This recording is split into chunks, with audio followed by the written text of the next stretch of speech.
Sridhar CC వెబ్సైట్లో login కూడా చేయాల్సినటువంటి అవసరం లేదు. హెడర్లో ఉన్నటువంటి ఫస్ట్ కాలమే అవర్ రిజల్ట్స్. ఇది ఓపెన్ ప్లాట్ఫామ్లోనే ఉంది.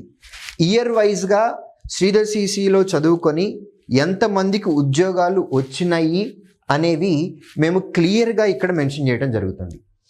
మొత్తం 2019 నుంచి 2025 ఈ రోజు వరకు నోటిఫికేషన్ ఫైనల్ రిజల్ట్స్ ఏవైతే వచ్చినాయో ఆ రిజల్ట్స్లో 2019 నుంచి ఇప్పటి వరకు 20,529 మందికి శ్రీధర్ సిసి స్టూడెంట్స్కి గవర్నమెంట్ జాబ్స్ వచ్చినాయి.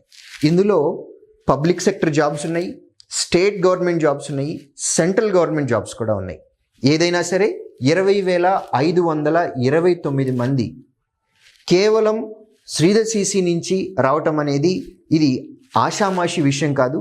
ఇండియాలోనే ఇంత రిజల్ట్ చూపించేటటువంటి కోచింగ్ సెంటర్ ఇంకొకటి ఉంటుందా అనంటే సందేహాలు కూడా ఉన్నాయి. మీకు ఓపెన్ ప్లాట్ఫామ్లో మీకు చూపించడం జరుగుతుంది. 2019వ సంవత్సరంలో 3,935 మందికి ఉద్యోగాలు వచ్చినాయి.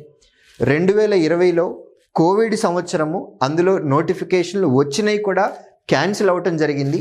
దానివల్ల ఆ సంవత్సరంలో మాత్రమే 1,288 ఉద్యోగాలు వచ్చినాయి. 2021వ సంవత్సరంలో 3,431, 2022లో 3,158. అలా ప్రతి సంవత్సరం 2019 నుంచి 2025 ఈ రోజు వరకు వచ్చినటువంటి రిజల్ట్స్